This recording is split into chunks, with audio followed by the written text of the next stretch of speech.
ઘણા લોકોએ કમેન્ટ કરીને બી કીધું હતું કે રાજ ખાવસામાં સુરતમાં જાઓ તો એકવાર જરૂરથી ટ્રાય કરજો આ લોકોના ખાવસા.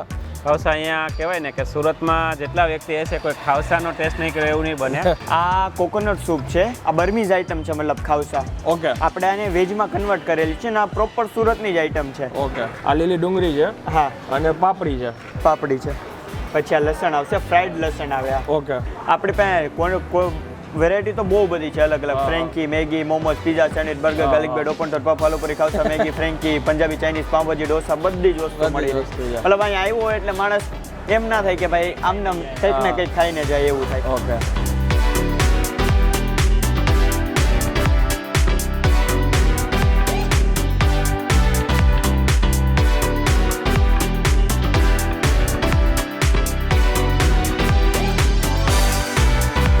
તો ફરી એકવાર તમારા માટે એક નવો વિડીયો લઈને આવી ગયો છું અને અત્યારે હું સુરતમાં છું. મારી જોડે દીપકભાઈ ગજ્જર જોડાયેલા છે અને એમની યુટ્યુબ ચેનલ છે the foodie series. Sara content બનાવે છે અને ઘણા બધા વિડીયોઝ એમને વાયરલ થયેલા છે અને શોખથી કરે છે. તો અત્યારે છે ને મને અહીંયા ઘણા લોકોએ કમેન્ટ કરીને બી કીધું હતું કે રાજ ખાવસામાં સુરતમાં જાઓ તો એકવાર જરૂરથી ટ્રાય કરજો આ લોકોના ખાવસા. ખાવસા અહીંયા કહેવાય ને કે સુરતમાં જેટલા વ્યક્તિ હશે કોઈ ખાવસાનો ટેસ્ટ નહીં કરે એવું નહીં બને. અને એમાં પણ અત્યારે છે ને શિયાળો છે, વિન્ટર, એટલે ખાવસા અને સૂપ જબરજસ્ત અત્યારે બધા ચાલે છે. ઓકે. અને અત્યારે જે આપણે આવ્યા છે ને સમજો ને કે આ રાજ ખાવસા પર્વત પાટિયાવાળી બ્રાન્ચ છે. આ લોકોની બહુ બધી બ્રાન્ચ છે, એમાંની પર્વત પાટિયા બ્રાન્ચમાં આવ્યા છે. અને તમને કહું ને કે અહીંનું એડ્રેસ આપણે આનંદભાઈ સમજો ને કે પર્વત પાટિયા એરિયા છે. આઈ માતા રોડ એની ગલીમાં અંદર યુનિટી હોસ્પિટલની સામે. અને રાજ ખાવસા પર્વત પાટિયા લોકેશન ઉપર સુરત. અને હવે છે ને અંદર ઓનર જોડે આપણે વાત કરીએ, ડિટેલમાં થોડુંક જાણીએ ખાવસા વિશે અને ટેસ્ટ કરીને આગળ તમને જણાવ્યું. ચાલો શરૂ કરીએ.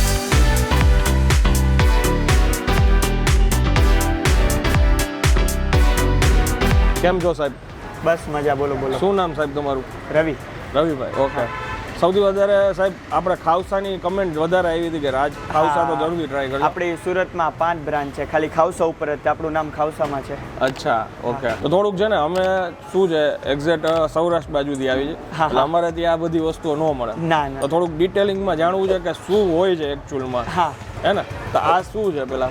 આ કોકોનટ સૂપ છે, આ બર્મીઝ આઈટમ છે, મતલબ ખાવસા. ઓકે. આપણે આને વેજમાં કન્વર્ટ કરેલી છે ને આ પ્રોપર સુરતની જ આઈટમ છે. ઓકે. આ કોકોનટ સૂપ છે, આમાં કોકોનટ, ચીઝ, બટર ને એવું બધું આવે આ સૂપમાં. એટલે આ જો ગાડું જે ઉપર થાય છે ને આ બધું આખું સૂપ એ કોકોનટ ને મતલબ ચીઝ બટર જે હોય કે ને એનું મિલ્ટઅપ હોય આખું, એટલા માટે આ ગાડું થાય.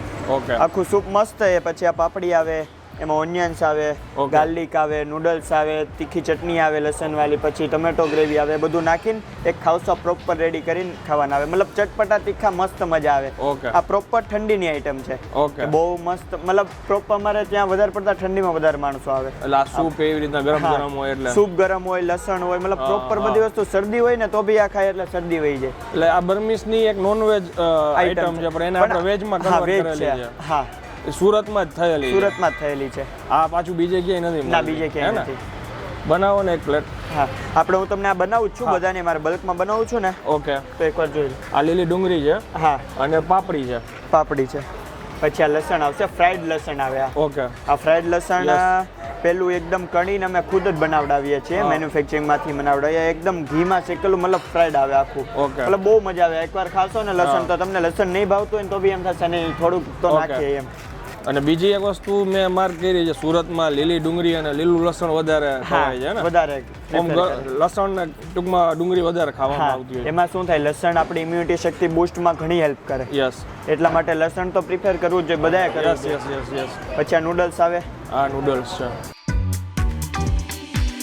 પછી આ ચટણી આવે તીખી. આ ચટણી શેની હોય? તીખી ચટણી છે. તીખી. હા. પછી આ મસાલો છે, ચાટ મસાલો.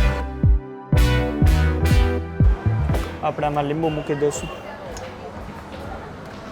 ઓકે. ટેસ્ટ મુજબ ઉપરથી જેને નાખવું એટલું. અમે નાખતા નથી લીંબુ. એનું કારણ છે કે ભાઈ કોઈને ખાટું ઓછું ભાવતું હોય, કોઈને વધારે થતું હોય તો લીંબુ શું એના અલગથી આપી દઈએ તો એને જેટલું જોઈએ એટલું એ નાખી લે એના પ્રમાણે. ઓકે. આ થઈ ગયા આપણા ખાવસા તૈયાર. આમાં પછી જેમ જેમ આવશે કસ્ટમર એમાં ગ્રેવી છે તમને આ શું ગ્રેવી નાખીને આ ટમેટો ગ્રેવી છે.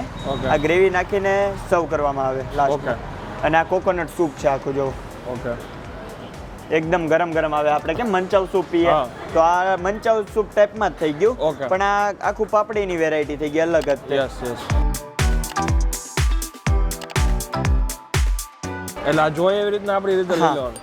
આ સૂપ બી અલગથી આપે કારણ કે સૂપ આમાં જાતે નાખીએ પછી કોઈને ઓછું જોતું હોય વધારે જોતું હોય એટલે બધું કસ્ટમર પ્રમાણે મોડિફાઈડ થઈ શકે એટલા માટે બધું થોડુંક જે વસ્તુ અલગથી આપી શકે તો એટલે અલગથી આપી દઈએ. Okay okay. બાકી પાપડીનો કે એનો ચાર્જ છે એક્સ્ટ્રા 20 ની 30 ની આવે. બાકી આ કોઈનો ચાર્જ નથી. સૂપ જોતો એટલે અનલિમિટેડ છે. બાકી આ કોઈ શું નાખવું હોય કાંદા કે તો એનો કોઈ ચાર્જ નથી. ઓકે. અને આ એક પ્લેટના કેટલા રૂપિયા થાય? 40 રૂપિયા. 40 રૂપિયા. હા, ચીઝવાળાના 60 રૂપિયા, સાદાના 40 રૂપિયા. એમાંય વેરાયટી છે? હા, આપણી પાસે આમાં બી વેરાયટી છે. પાપડી ચાટ છે, ચીઝ પાપડી ચાટ છે, અલગ અલગ ઘણી બધી વેરાયટી છે. પછી આપણી પાસે વેરાયટી તો બહુ બધી છે અલગ અલગ. Frankie, Maggi, momos, pizza, sandwich, burger, garlic bread, open top, puff, aloo puri, khausa, Maggi, frankie, Punjabi, Chinese, pav bhaji, dosa, બધી જ વસ્તુ મળી રહે. મતલબ અહીંયા આવ્યો હોય એટલે માણસ એમ ના થાય કે ભાઈ આમને કંઈક ને કંઈક ખાઈને જાય એવું થાય. ઓકે. કેટલા વર્ષ થયા આપણે આ શરૂ કર્યું છે ને? આપણે પહેલી બ્રાન્ચ આપણી ટોટલ સુરતમાં 5 બ્રાન્ચ છે. આપણે 2013 થી ચાલુ કરેલું. આપણે આ રાજ ઉપર ટ્રેડમાર્ક છે આપણે આખો. આપણે સુરતમાં 5 બ્રાન્ચ છે. વરાછામાં જ છે. મતલબ વરાછાની બહાર હજુ કરવાની છે. શરૂઆત કોને કરી હતી અહીંયા? શરૂઆત આપણે જ કરેલી છે. આપણા પાર્ટનર છે અત્યારે એક્સપાયર થઈ ગયા છે. ઓકે. તો એમણે મતલબ એ રેસીપી બધું એમને શીખેલું મતલબ એવું કરેલું. મતલબ પાર્ટનરશિપમાં છે યસ આખું. અને પછી ધીરે ધીરે વારા પરથી બીજા બ્રાન્ચ એટલે બ્રાન્ચ જે કરી છે તમારી પોતાની જ છે કે ફ્રેન્ચાઇઝી આપેલી છે? નહીં, બ્રાન્ચ ફ્રેન્ચાઇઝી નથી આપતા. તમારી પોતાની છે. અલગ અલગ બ્રાન્ચ છે. મતલબ ડિફરન્ટ પાર્ટનર હોય અલગ અલગ બ્રાન્ચ છે. મેઇન બ્રાન્ચ જોગી ચોક છે. પછી આ બ્રાન્ચ છે. આ સૌથી મોટી છે કારણ કે આમાં બહુ બધી વેરાયટીઝ મળી રહે. 300-400 વેરાયટીઝ છે. ઓકે. કેટલા વર્ષની ઉંમરથી તમે આ બિઝનેસમાં જોડાઈ ગયા છો? હું 18. કેમ કે અત્યારે તમારી ઉંમર તો નાની જ દેખાય છે. 22 છે. શું વાત છે. પણ મોટો ભાઈ ને આ ભાઈ પાર્ટનર હતા બધા. ધીરે ધીરે હું બી ઇન્વોલ્વ થઈ ગયો. 12th પાસ કર્યું એટલે પછી આમાં ઇન્વોલ્વ થઈ ગયો. 4-5 વર્ષથી અત્યારે થેન્ક યુ સાહેબ. અરે કરીએ. હા, ટ્રાય કરો એકવાર.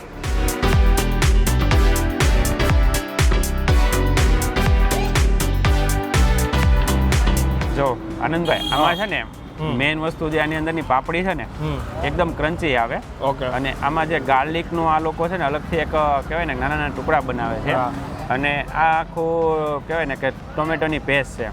અને આની જે મેઇન કહેવાય ને કે યુનિક સ્ટાઇલ અને જે ટેસ્ટ એ આ વસ્તુમાં છે. આ ગમે એટલું અનલિમિટેડ આપણે લઈએ શકીએ જેટલું જોતું હોય એટલું. લોકો છે ને અહીંયા જે ખાવસા ખાવા આવે ને એટલે આવું રિપીટ કર્યા જ કરે. એકદમ તમે ટેસ્ટ કરો. અને જો આમાં તમે લીંબુ પણ નાખી શકો તમારી જેટલો ટેસ્ટ પ્રમાણે. યસ.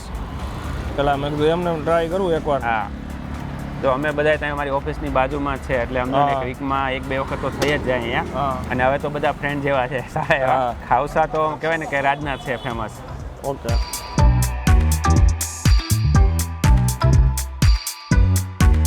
અને આ ટેસ્ટ સુરત સિવાય લગભગ મને નથી લાગતું કે ઓછી જગ્યાએ હશે અથવા તો ન પણ હોય. મેં આજે સુધીમાં સુરત સિવાય ક્યાંય જોયું નથી. ના, સુરત સિવાય નથી. સૌથી પહેલો મેઇન ટેસ્ટ છે ને એ ડુંગળી લસણનો જ આવે છે. હા, એનો સુરતમાં આવી એટલે સૌથી પહેલા એ જ તમને બધા ટેસ્ટ જોવા મળે. લીલી ડુંગળી ને લીલું લસણ નહીં. હા, લાલ મરચાંનો ઉપયોગ બહુ ઓછો થાય છે. અહીંયા લીલા લસણનો વધારે યુઝ થાય છે. ગ્રીન ઉપર જો તમે આમાં જો કેટલું બધું છે. કેમ લાગે? તમે ફર્સ્ટ વખત છો એટલે તમને આખો અલગ જ ટેસ્ટ લાગશે. ટૂંકમાં છે ને કહી નથી શકતો કે ભાઈ આ ટેસ્ટ કેવો લાગે છે. કોઈ પણ અલગ સિટીમાં જ આવીને એટલે જ્યારે ફર્સ્ટ ટાઈમ કાંઈ ટેસ્ટ કરી ખાઈએ ને આપણે એટલે આપણને એનું કાંઈ એમ કહેવાય ને કે એનું અનુમાન ન કરીએ કે એનો ટેસ્ટ કેવો છે. અનુમાન ન કરી શકીએ. પ્લસ જે લોકો ફર્સ્ટ ટાઈમ ટ્રાય કરતા હોય એને એ ટેસ્ટને ડેવલપ કરવો પડે. સિટી વાઇઝ બધાનો ટેસ્ટ અલગ અલગ છે. ડિફાઇન ન કરી શકું કે આ શું એકચ્યુઅલ ટેસ્ટ આવે છે પણ આવી મજા આવે છે. આપણે કાઠિયાવાડી ભાષામાં કંઈક મજા આવે છે ને મેન વસ્તુ એ. મને તો એકચ્યુઅલમાં લીંબુ નાખવાની જરૂર ન લાગી. અચ્છા. થોડીક ખટાશ લાગે છે આમાં.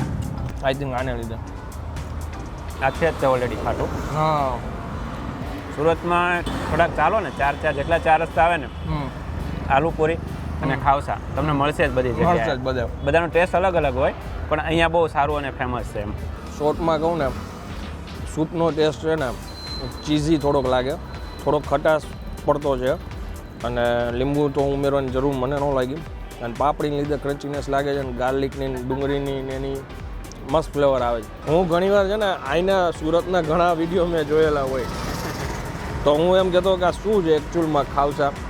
સુરતમાં આવીને પહેલાં જ મેં આ વસ્તુ ટ્રાય કરી કે ભાઈ શું છે એકચ્યુઅલમાં, અને આવી મજા.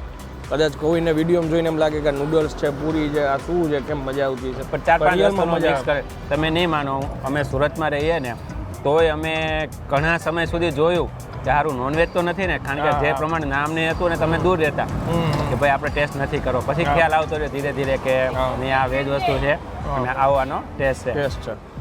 સાહેબ મને છે ને વાત કરતા હતા, અત્યારે છે ને 4:30 વાગ્યા છે, ઓડ ટાઈમ છે. અમે જે ટાઈમે અહીંયા આવ્યા છીએ ને સાંજના ટાઈમે એ કે અહીંયા ઘણી એટલી ભીડ હોય છે કે તમને ખરેખર આવી રીતના સરખી રીતે નિરાતે ભાઈ વાત ન કરી શકે. એટલે આપણે અહીંયા આ ટાઈમે આવવાના 2 કારણ હતા. જો ભીડ ઓછી છે ને તો આપણે એમના જે ઓનર છે એમની પાસેથી ટાઈમ સમજી શકીએ શું છે, એટલે તો આપણે આ ટાઈમે આવ્યા. બાકી આપણે 6-5 વાગ્યા પછી આવીએ ને એટલે અહીંયા બહુ ભીડ હોય અને અહીંયા બહુ બધી વસ્તુ ફેમસ છે. તમે સન્ડે આવો ને તો એક સાથે 100 સેન્ડવિચ બનાવે. Okay, bulk making. એટલે મારી એક વિડીયોમાં મેં સેન્ડવિચની ફેક્ટરી એવું નામ આપીને બનાવેલો છે. ઓહો, બલ્કમાં બને બધી વસ્તુ. ઓકે, હવે હું આ વિડીયોને વિરામ આપું છું. વિડીયો જો પસંદ આવ્યો હોય તો વધુ શેર કરી દેજો. સુરતથી જેટલા આપણા ભાઈ બહેનો જોવે છે, કેટલાય સમયથી રાહ જોતા હતા કે પ્લીઝ અહીંયા આવો, કાંઈક વિડીયો બનાવો. અને મેજોરિટી લોકોએ ખાવસા માટે મને આ જગ્યા રિકમેન્ડ કરી હતી. ફાઇનલી મેં ટેસ્ટ કર્યા, ખરેખર મજા આવી. થેન્ક યુ આપ સૌના રિકમેન્ડથી હું આ જગ્યાએ પહોંચ્યો છું. અને વિડીયો જો પસંદ આવ્યો હોય તો વધુ શેર કરી દેજો, વિડીયોને એક લાઇક આપી દેજો. અને આ જગ્યાએ કોણ નાસ્તો કરવા આવે છે એ પણ મારી સાથે કમેન્ટમાં જરૂરથી શેર કરજો. ત્યાં સુધી જય હિન્દ, જય ભારત.